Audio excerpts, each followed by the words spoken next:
मेरा नाम सुरेंद्र वत्स है, हरियाणा से हूं मैं। वहां पे एक टाउन है जींद नाम से। पिछले 8 साल से वहां पे मेरा अपना एक बिजनेस है, केबल नेटवर्क है पूरे टाउन में। और साथ में दोस्तों मैं स्टूडेंट हूं, अभी पंजाब यूनिवर्सिटी चंडीगढ़ से पीएचडी कर रहा हूं। बहुत सारे स्टूडेंट हैं आज।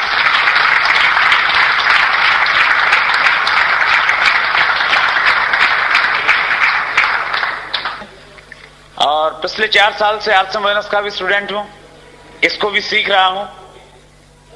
बहुत लक्की हूं मैं, और बहुत लक्की हैं आप सब लोग, क्योंकि हम सब की जो कॉमन अपलाइन है वो एक ऐसे महान व्यक्ति हैं जिन्होंने आर्ट्स एंड बिजनेस में एक इतिहास रचा है, जिन्होंने आम व्यक्ति को ये बताया कि कपड़े की किट खरीद के 1 करोड़ रुपया कमाया जा सकता है। आर्ट्स एंड बिजनेस के पहले करोड़पति कोठारी साहब।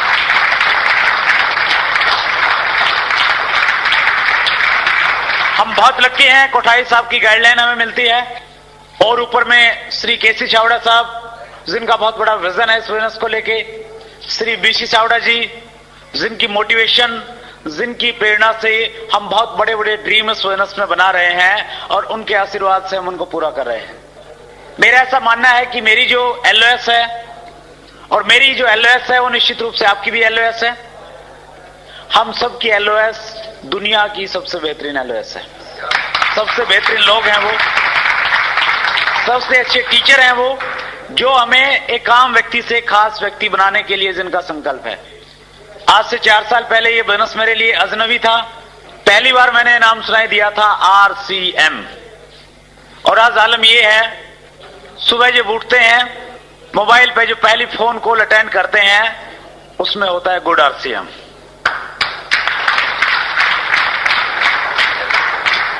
और दिन में पता नहीं कितने बार गुड RCM होता है, और रात में भी सोते टाइम फोन की जो लास्ट कॉल होती है या श्रीमती जी जो बोलते हैं वो भी एक ही चीज बोलते हैं, गुड RCM। यस, इतना रम गया ये अंदर में। मात्र 4 साल का टाइम पीरियड हुआ फ्रेंड्स। 4 साल पहले जब मैंने मार्केटिंग प्लान देखा, मेरे दिमाग में भी कई सारे कंफ्यूजन थे इसको लेके।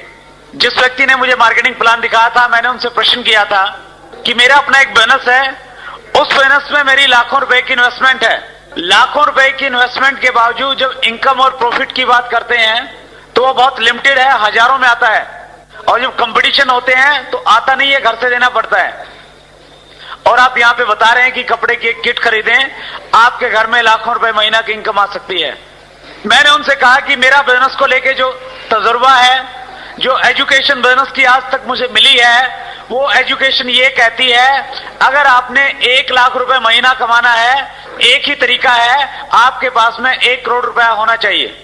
अगर 1 करोड़ रुपया है, उस 1 करोड़ रुपए का कोई भी काम करके शायद आपको 1 लाख रुपए महीना की इनकम आ जाए, लेकिन कपड़ा पहनने से 1 लाख रुपए महीना की इनकम आएगी, ये कैसे पॉसिबल है? इस प्रकार के तरह तरह के प्रश्न जो पहली बार मैंने मार्केटिंग प्लान देखा मेरे माइंड से पैदा हुए। मैं बहुत सीरियस नहीं था, उसके बावजूद भी मैंने इस बिजनेस को ज्वाइन किया। पता है क्यों? इसलिए क्योंकि मैं एक अच्छे दोस्त को नाराज नहीं करना चाहता था। मेरे को लगा अगर ये किट नहीं खरीदा तो ये दोस्त कम से कम 1 महीने तक बात नहीं करेगा मेरे से, कि मैं उसकी नेचर को जानता था। मैंने किसी व्यक्ति को ओबलाइज करने के लिए 1260 रुपए दिए, एक फोरम पे साइन कर दिए, किट ले ली।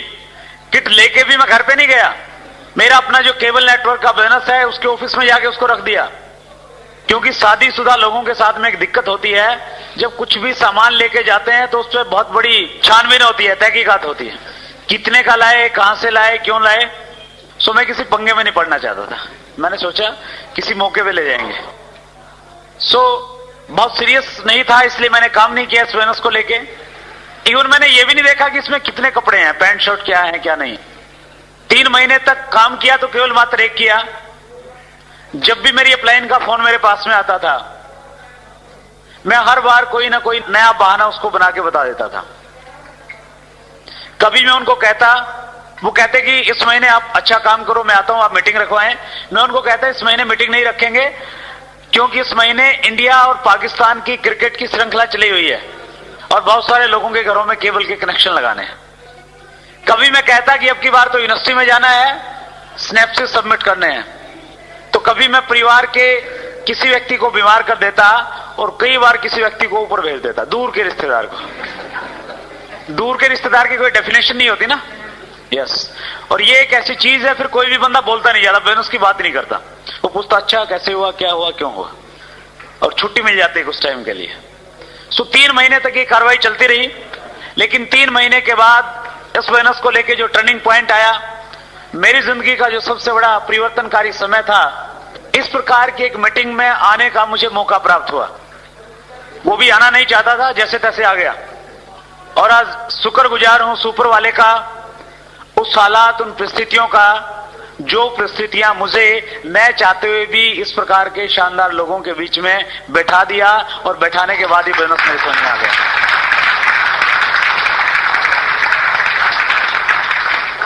ये जो क्लैपिंग बार बार बजवाई जा रही है ना, ये इसलिए बजवाई जा रही है ताकि आपकी थोड़ी सी स्थिति ठीक हो जाए। हमारा जो दिमाग होता है ना, जैसे भूमि होती है, उसमें अच्छी फसल पैदा करने के लिए उसको साफ किया जाता है, उसमें जो गलत चीजें पैदा हो जाती हैं उनको निकालना पड़ता है, और उपजाऊ भूमि में उपजाऊ फसल पैदा होती है। सो ये जो तालियां हैं, जो पहले की नेगेटिविटी हमारे यहाँ पे फीड है, उस नेगेटिविटी को वाश करने के लिए बार बार बजाई जाती हैं। जितनी ज्यादा बजाओगे उतनी ज्यादा अच्छी समझ में आएगी।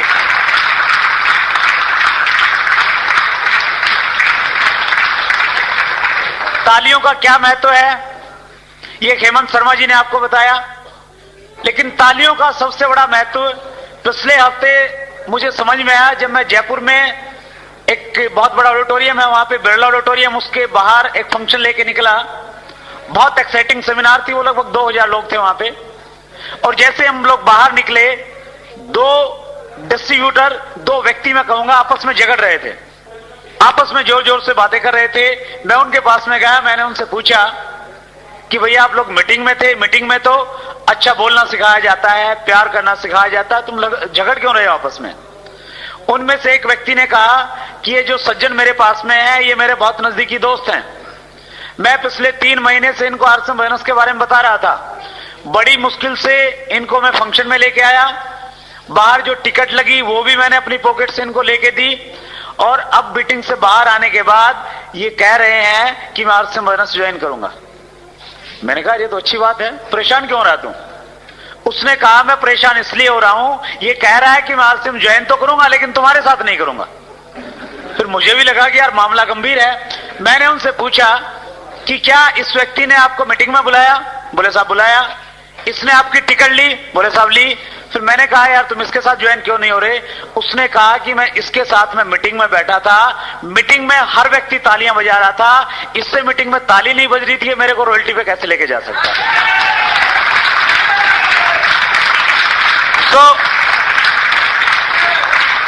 सो आपके सामने ये प्रॉब्लम ना आ जाए, बाहर जाके कोई डिस्ट्रीब्यूटर इसलिए आपके साथ में ज्वाइन करने से मना कर दे कि तुमसे ताली नहीं बजती, मैं तेरे साथ नहीं ज्वाइन करूंगा। यस, याद रखना इस चीज को, बड़ी प्रॉब्लम हो जाएगी, फिर अप्लायंस से समझौता करवाओगे सब। क्यों? क्योंकि हर व्यक्ति जुड़ने से पहले ये देखता है कि ये व्यक्ति खुश रहता है, ये उत्साही रहता है या नहीं रहता। 2 बच्चे हैं, एक रो रहा है एक हंस रहा है, आप किसके साथ में खेलना पसंद करेंगे? हंसने वाले के।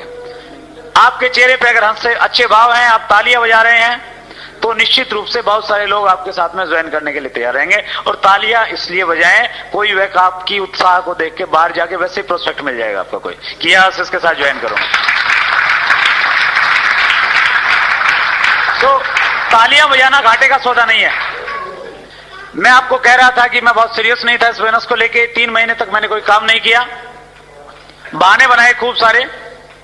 3 महीने के बाद ऐसे फंक्शन में आने के बाद में पहली बार मुझे लगा किस बिजनेस से लाखों रुपए महीना की इनकम आ सकती है। और दूसरी चीज मुझे लगी, इस बिजनेस को मैं भी कर सकता हूं। वो इसलिए लगा क्योंकि स्टेज से एक व्यक्ति से मैंने रिलेट किया जिसकी बैकग्राउंड थी कि वो खेती करते थे, बहुत बड़ी एजुकेशन उसके पास में नहीं थी, उसके बावजूद इस बिजनेस को वो बहुत सक्सेसफुली कर रहे थे और इस बिजनेस की वो रॉयल्टी स्टेज पे थी।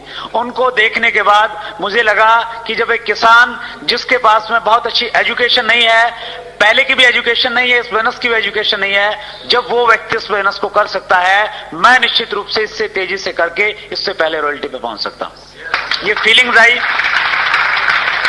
और उसके बाद फ्रेंड्स मैंने स्टार्ट किया इसको, मन बनाया। जब निकला हॉल से बाहर की यस मैं इसको करूंगा, मन बना। कोई भी नया काम इतना आसान नहीं होता। ये बिजनेस नया था। बहुत सारे लोग कहते हैं कि साहब मेरे पास ऑलरेडी बहुत अच्छा अनुभव है नेटवर्क मार्केटिंग का, निश्चित रूप से बहुत जल्दी कामयाब हो सकते हैं क्योंकि उनके पास में अनुभव है। मेरे पास में कोई अनुभव नहीं था नेटवर्क मार्केटिंग का। मुझे नहीं पता था ये मल्टी लेवल मार्केटिंग। मैं तो इसी प्रश्न पे अटक गया था कि कपड़े की किट खरीदने से लाखों रुपए कैसे आ जाएंगे। यानी इस प्रकार की सोच थी, मुझे जानकारी नहीं थी इस प्रकार के बिजनेसेस को लेके। सो मेरे सामने और थोड़े ज्यादा बड़े चैलेंजेस थे, मुझे जानकारी नहीं थी, ये कारण था। दूसरा कारण था उस टाइम आरसीएम बिजनेस के पास में बहुत सारे प्रोडक्ट्स नहीं थे। तीसरा कारण था हमारे आसपास में कोई व्यक्ति ऐसा एग्जाम्पल नहीं था जिसको देख के हम रिलेट करें और हमें लगे कि ये 2000 कमा रहा है तो मैं भी कमा सकता हूं। ऐसा कोई व्यक्ति नहीं था। और चौथी चीज, इस प्रकार की मीटिंग्स और गुरप्रीत सिंह जैसे लीडर्स प्लान देने वाले हमारे बीच में नहीं थे। बहुत बड़ा अभाव था इस प्रकार का। सो थोड़े मुश्किल रहे, थोड़े चैलेंजेस रहे। आश्रम बिजनेस ज्वाइन करने के 5 महीने बाद मेरी पहली इनकम आई थी 1560 रुपए की, 5 महीने के बाद। और अब तो स्थिति यह है किसी का अगर 2 महीने चेक नहीं आता वो तीसरे महीने काम ही नहीं करता। कहता कि नहीं भैया बहुत सारी कंपनियां, दूसरी में करूंगा, आरसी में तो आता है कुछ नहीं। लेकिन फर्क इस बात से नहीं पड़ता कि 5 महीने के बाद मुझे 1560 रुपए का चेक आया। इस बात से बहुत फर्क पड़ता है कि आरसी बिजनेस से मेरा पिछले महीने का चेक 6,50,560 रुपए का था।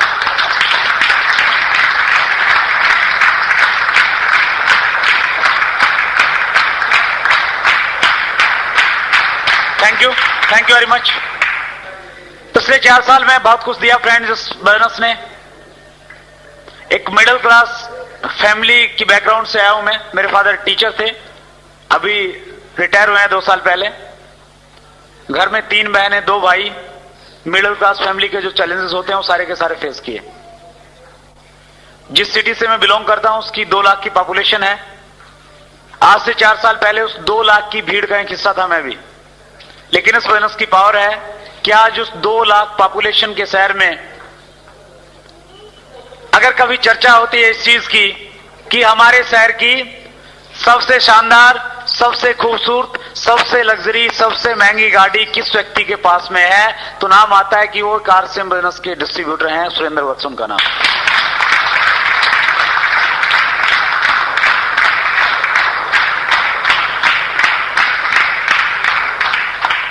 मेरी इनकम टैक्स रिटर्न की फाइल को देख के ऑफिसर्स चकरा जाते हैं। वो देखते हैं 4 साल पहले तो इस नाम की कोई फर्म नहीं था, व्यक्ति नहीं था, ये कौन व्यक्ति कहां से क्या आ गया। और वो मेरे वकील से पूछते हैं कि भैया ये करते क्या हैं। और वो मेरे से वकील साहब कहते हैं मैंने उनको कुछ पढ़ाया हुआ है क्योंकि वो भी डिस्ट्रीब्यूटर है। उनको मैंने बोला हुआ है कि जो बंदा तुम लेके आओगे वो तुम्हारी डाउनलाइन में जाएगा। वो कहते हैं कि साहब वो बहुत बड़े बिजनेसमैन है, उनका हिंदुस्तान के 29 स्टेट में बिजनेस है, बहुत कम टाइम रहते हैं जिंद में। मैं प्रयास करके आपको 1 घंटा उनसे मिलवा सकता हूं, पूछ लेना क्या करते हैं। बड़े बड़े जो ईटीओज हैं वो मिलते हैं, टाइम लेते हैं और उन 1 घंटे में मैं उनको बताता हूं कि ये आरसीएम बिजनेस है, ये फैशन शूटिंग प्राइवेट लिमिटेड है, यहां पे आप 1500 रुपए की किट खरीदेंगे, 2 लोगों को जोड़ेंगे, उनके साथ में काम करेंगे और आप टेक्निकल बोनस पे पहुंच सकते हैं।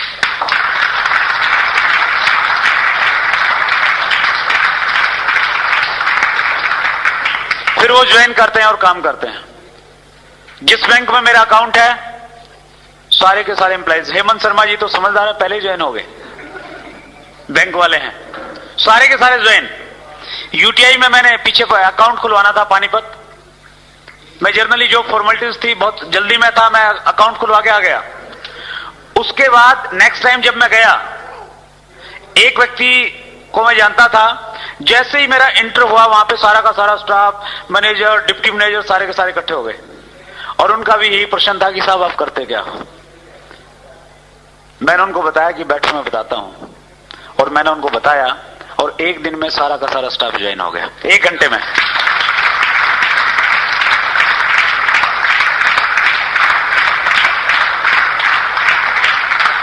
ये सारी बातें मैं आपसे इसलिए शेयर करना चाहता हूं, इसलिए कर रहा हूं, आपके सामने चैलेंजेस, आपके सामने मुसीबतें, आपके सामने जो भी है वो तब तक है जब तक आपको सफलता नहीं मिलती। जिस दिन आप सफल हो जाएंगे, टेक्निकल बोनस पे पहुंच जाएंगे, आप आगे आगे होंगे और लोग आपके पीछे पीछे होंगे कि सर मैं भी ज्वाइन करना चाहता हूं, मेरे को भी ज्वाइन करवा दो।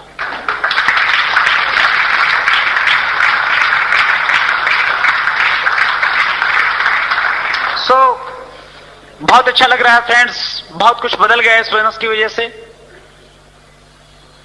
कई बार सोचते हैं, 4 साल पहले देखते हैं तो बड़ा अजीब लगता है, क्या थे 4 साल पहले जब बोनस की शुरुआत की? एक स्कूटर था बजाज चेतक, वो भी पुराना सा।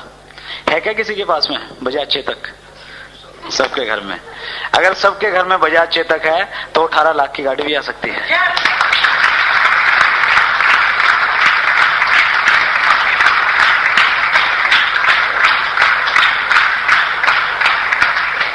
तो बहुत कुछ हो गया उस चेतक की वजह से।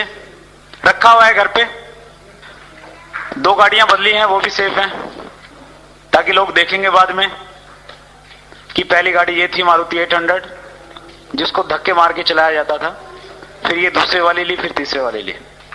सो बहुत कुछ मिल रहा है। ये चीजें मैं आपसे इसलिए रिलेट कर रहा हूं, इसलिए मैं आपसे शेयर कर रहा हूं कि इस बोनस में बहुत बड़ी पावर है। अगर आप एक गंभीरता से डिसीजन लेके आज आप यहां से जाते हैं, ये सारी की सारी चीजें इस बोनस के माध्यम से आपको मिल सकती हैं। इस बोनस की सबसे बड़ी विशेषता हमारी ग्रेट अपलाइन बीसी चावड़ा साहब अक्सर शेयर करते हैं कि अगर आप भारत का राष्ट्रपति बनना चाहेंगे तो बनना बहुत मुश्किल है। क्यों मुश्किल है? क्योंकि राष्ट्रपति के लिए एक पोस्ट है और एपीजे कलाम अब तक के सबसे अच्छे राष्ट्रपति साबित हो रहे हैं। यस, बड़ा मुश्किल है पहुंचना। प्रधानमंत्री बनना चाहेंगे, मनमोहन सिंह बैठे हुए हैं वहां पे। पंजाब का सीएम बनना चाहेंगे, बन जाएंगे? आसान है क्या? नहीं है। आप अपने पठानकोट का कमिश्नर या एसपी बनना चाहेंगे, शायद वो भी बनना मुश्किल है, क्योंकि एक पोस्ट है और आने वाले लोगों की लाइन लगी हुई है। यस, लेकिन अगर आप आरसीएम बोनस का टेक्निकल बोनस अचीवर बनने का एक ड्रीम लेके यहां से जाते हैं, यहां जितने व्यक्ति बैठे हैं सारे के सारे टेक्निकल बोनस पे पहुंच सकते हैं, क्योंकि आप सबके लिए यहां पे सीटें खाली हैं, कोई लिमिटेशन नहीं है।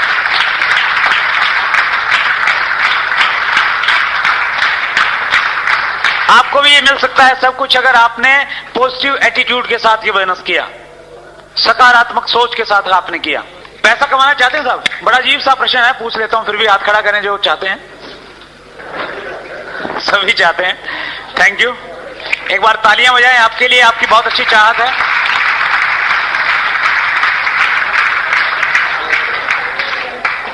पैसा कमाने के लिए हम 2 काम करते हैं।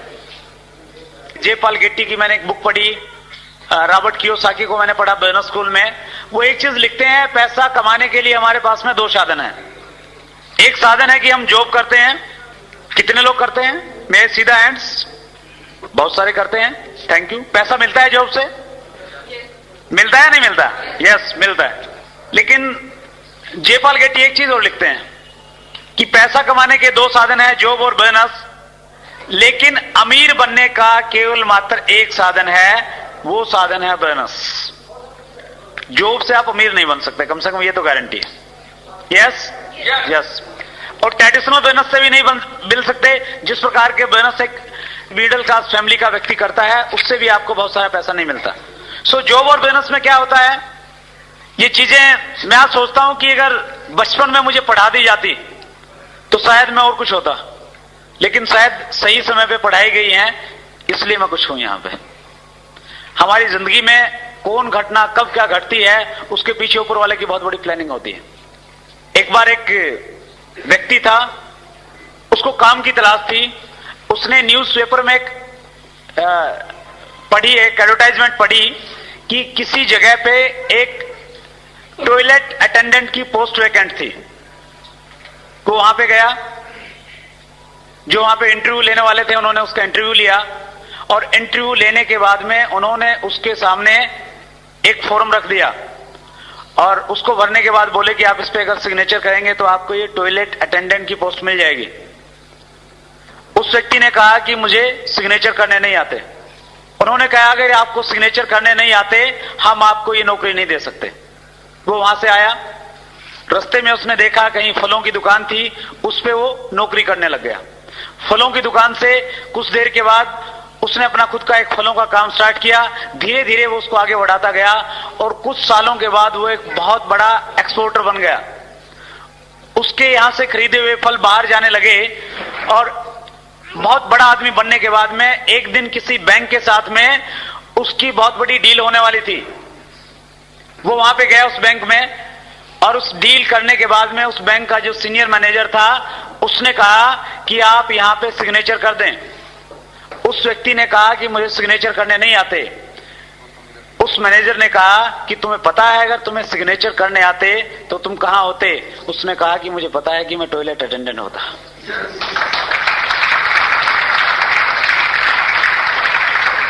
कहने का भाव यह है कि जब भी हमें जो मिलती है वो सही टाइम पे मिलती है। ऊपर वाले की प्लानिंग बहुत अच्छी होती है। आपको अगर ये कुछ लोगों को लगता है कि यार 5 साल पहले अगर हम बिजनेस में जुड़ जाते तो पता नहीं क्या करते, मेरा ऐसा मानना कुछ नहीं कर पाते, क्योंकि 5 साल पहले बहुत सारे लोग जुड़े थे, वो नहीं कर पाए। ऊपर वाले की प्लानिंग थी कि 5 साल के बाद आश्रम बिजनेस पठानकोट में आएगा, एक मीटिंग में आप आएंगे, आप प्लान देखेंगे और 6 महीने के बाद आप इसी प्रकार के शानदार होटल में किसी स्टेज से कहेंगे कि 6 महीने पहले 4 अक्टूबर 2005 को होटल विनस में मैंने एक फंक्शन देखा था, मैंने डिसीजन लिया कि मैं इस बिजनेस को करूंगा और उसका रिजल्ट है कि मैं आज आश्रम बिजनेस में रॉयल्टी के मुकाम पे।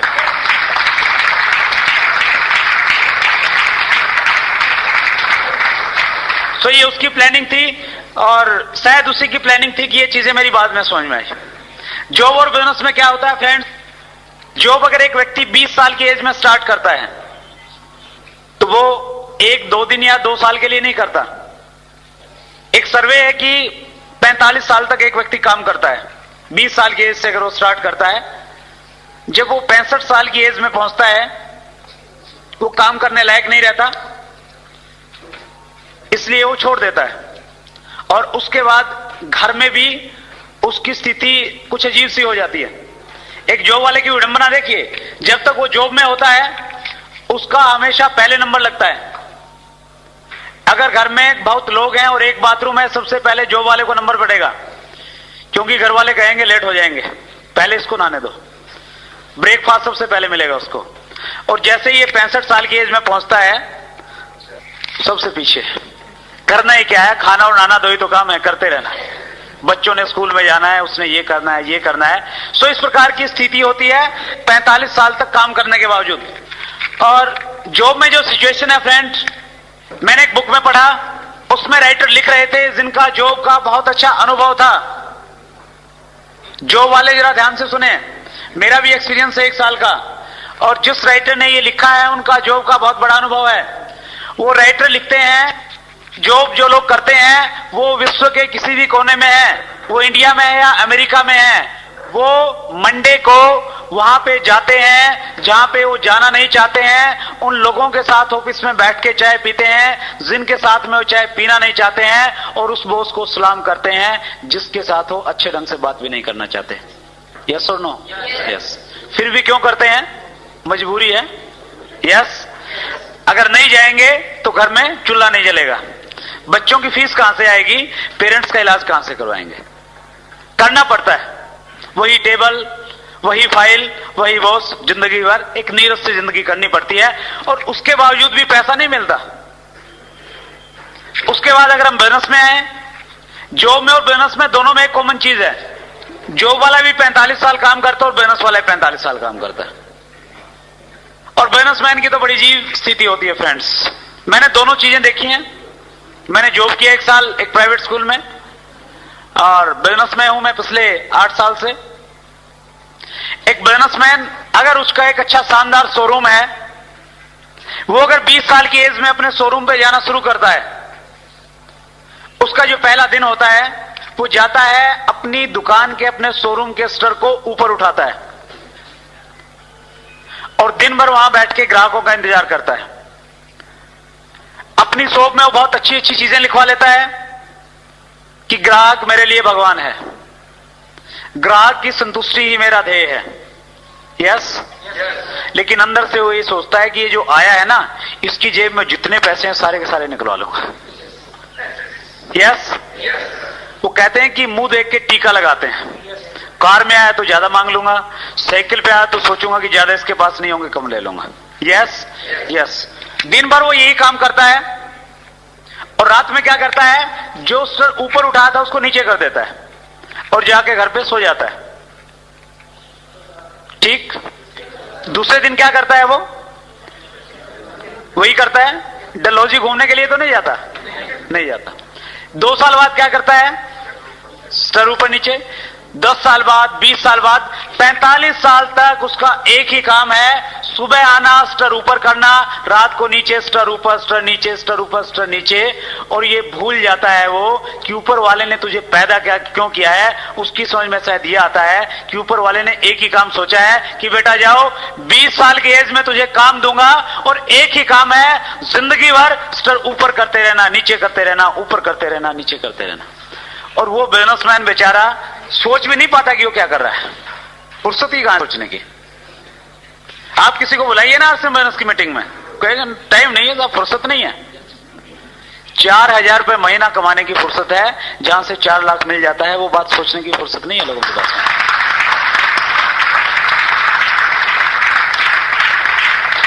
क्योंकि हमने अपने आप को सीमाओं में बांध लिया है। जो माहौल, जो स्थितियां हमें है, बस वो बढ़िया है, उससे हम निकलना नहीं चाहते। और न केवल मात्र निकलना नहीं चाहते, हमें नहीं लगता कि हम इससे ज्यादा कुछ कर सकते हैं जिंदगी में। सो ये स्थिति है फ्रेंड्स एक बिजनेसमैन की। एक बिजनेसमैन 45 साल तक काम करने के बावजूद अगर उसको पैसा मिल भी जाता है, उसने 20 लाख इकट्ठा कर लिया, वो उस पैसे का क्या करता है, अपने बच्चों को छोड़ देता है और 20 साल की एज में जब उसका बच्चा होता है उसको वो काम सुनवा देता है। और उसका बच्चा क्या करता है, वो भी स्टर ऊपर, स्टर नीचे, स्टर ऊपर, स्टर नीचे। और वो उस 20 लाख को 50 लाख कर देता है। और वो क्या करता है, वो अपने 20 साल के बेटे को दे जाता है कि बेटा बड़ी मेहनत से कमाया, इसको खोना मत। और वो भी अपने बात को पूरा करता है, वो भी स्टर ऊपर, स्टर नीचे, वो उसको 50 लाख को 2 करोड़ कर देता है। यस, ऐसा ही होता है। यस। एक 65 साल की एज वाले व्यक्ति को अगर आप कहें कि आपने बहुत कमाया, 20 लाख रुपए कमाया, चलिए आप कुछ पैसा ले, अब इस पैसे का एंजॉय करें। क्या 65 साल की एज में एंजॉय करने के लिए कोई व्यक्ति मनाली या डलहौजी जाएगा? तो या तो अमृतसर जाएगा या हरिद्वार जाएगा, राम का नाम ले लें बस, ये बहुत बड़ी चीज है, बस उसके पास जाना है वो, ठीक है ना। सो सोच बदल जाती है उस एज में जाने के बाद में।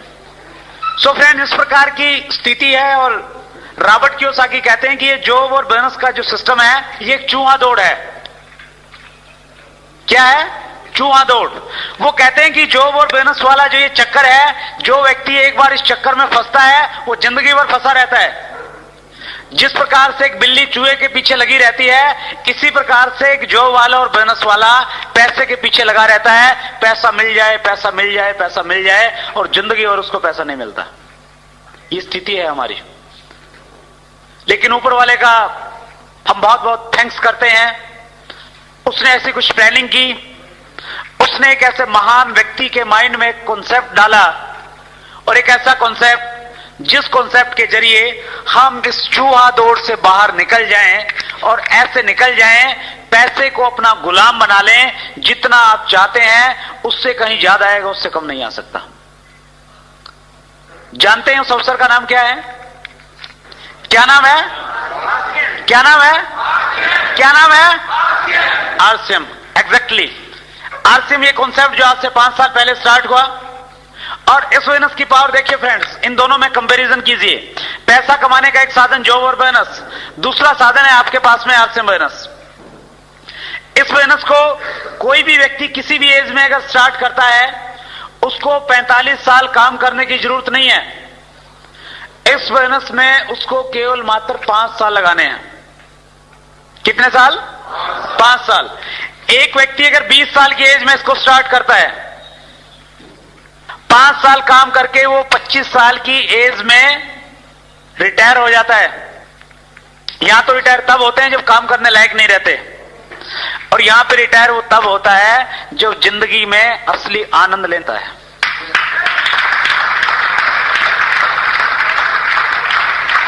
उसके पास में टेंशन नहीं होती पैसे की, और सबसे बड़ी चीज उसके पास में समय की चिंता नहीं होती।